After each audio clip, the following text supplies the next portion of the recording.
A notícia de que o ministro do Supremo, Teori Zavascki, suspendeu Eduardo Cunha do mandato de deputado federal e o afastou da presidência da Câmara fez desta quinta-feira um dos dias mais agitados desde o início da crise política desencadeada pelas investigações da Operação Lava Jato. A medida cautelar do ministro Teori foi aprovada por unanimidade horas depois pelo plenário do Supremo Tribunal Federal e teve repercussão enorme nos 3 poderes da República em Brasília e na imprensa internacional. Nesta edição, o Jornal Nacional vai mostrar em detalhes como e por que os ministros do Supremo acolheram o pedido do procurador-geral Rodrigo Janot e ainda as reações de Eduardo Cunha, dos parlamentares do governo e da oposição, da presidente Dilma Rousseff. Mas antes, é preciso relembrar como o deputado afastado Eduardo Cunha chegou a essa situação. Eduardo Cunha começou sua vida pública no governo Collor. Foi nomeado presidente da Telerge, estatal de telecomunicações no Rio, em 1991, onde ficou por 2 anos. Ele se autodenomina o responsável pela implantação da telefonia celular no Brasil. E na Telerge foi alvo de sua primeira suspeita na vida pública, fraude em licitações. Em toda a década de 90, ele concentrou sua atuação no Rio.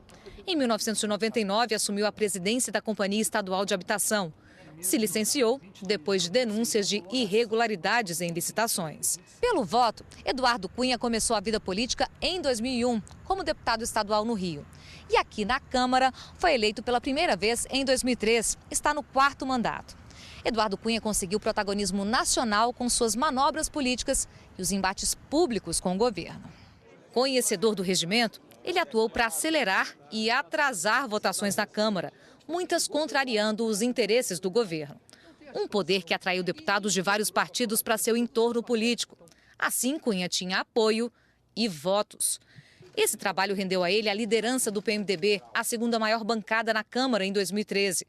No ápice da crise com o Palácio do Planalto, ele anunciou em julho do ano passado: me considero com rompimento pessoal com o governo. No cargo, construiu a ponte para a cobiçada presidência da Câmara. Venceu o candidato do Palácio do Planalto, Arlindo Quinalha, do PT, em fevereiro do ano passado. A eleição dele foi uma derrota do Palácio do Planalto. Em março de 2015, a Lava Jato se aproximava dele com a investigação de um requerimento feito na Câmara. Segundo as investigações, o pedido era uma forma de fazer pressão para cobrar o pagamento de propina. Foi o que revelou o empresário Júlio Camargo, que entregou Cunha em julho do ano passado, descrevendo a cobrança que o presidente da Câmara fez em nome do operador Fernando Baiano. Havia um débito meu com o Fernando, do qual ele era merecedor de $5 milhões e que isso estava atrapalhando. A partir daí, Cunha reforçou a estratégia de atacar para se defender. Brigar publicamente na frente dos microfones virava rotina. A Lava Jato avançava e com novas provas. Em agosto, Eduardo Cunha foi denunciado pela Procuradoria-Geral da República por corrupção e lavagem de dinheiro.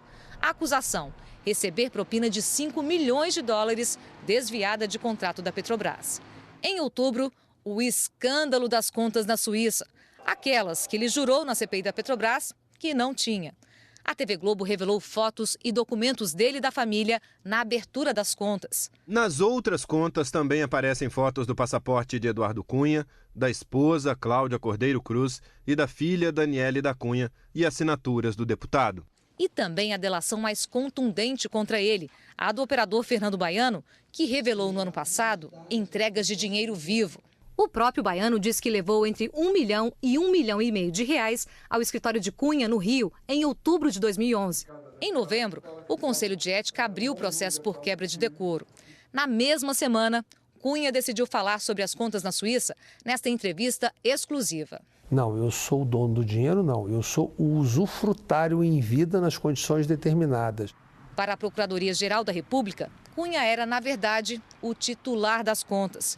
E como atuou para atrapalhar as investigações, o procurador Rodrigo Janot pediu em dezembro o afastamento dele da presidência da Câmara. A todas as derrotas na Lava Jato, Eduardo Cunha reagia com anúncios políticos. Foi assim quando rompeu com o governo em julho e foi assim também depois desse pedido de afastamento do Ministério Público. Na semana seguinte, Eduardo Cunha anunciou que estava aberto o processo de impeachment contra Dilma Rousseff. A Câmara passou semanas discutindo quase que exclusivamente o pedido de impeachment. aliados elogiavam publicamente a celeridade de Cunha, que também experimentou sua própria rejeição. Quero, presidente, dizer do meu desconforto de ter aqui uma pessoa como Vossa Excelência presidindo esta casa. A indignação com as manobras de aliados dele no Conselho de Ética só aumentava. Teve troca de tapas, troca de relator, entrada de aliada que poderia reverter o placar a favor de Cunha, restrição das investigações. Mais uma vez, um movimento de alguns parlamentares de buscar o máximo possível prorrogar, protelar, para que se chegue à ordem do dia e a gente nada decida nesse instante. Já é o mais longo processo na história do Conselho de Ética. Manobras da tropa de choque também fora daqui. Na vice-presidência da Câmara, seu aliado Valdir Maranhão, do Partido Progressista, tomou decisões que causaram reviravoltas, atrasaram ainda mais o processo no Conselho. Fora da Câmara, Cunha enfrenta uma fila de investigações. É réu por recebimento de propina na Lava Jato, também foi denunciado por ter dinheiro em contas secretas na Suíça, é investigado em mais 3 inquéritos no Supremo. Além dessas 5 frentes, ainda é alvo de mais 3 pedidos de investigação, podendo chegar a 8 procedimentos. Agora, Cunha assiste a sua maior derrota após 13 anos na Câmara dos Deputados. Nos bastidores, deputados avaliam que ele se transformou num político que confundiu poder com manipulação, estratégia com manobra. A avaliação de parlamentares é de que ele se perdeu ao não enxergar os próprios limites.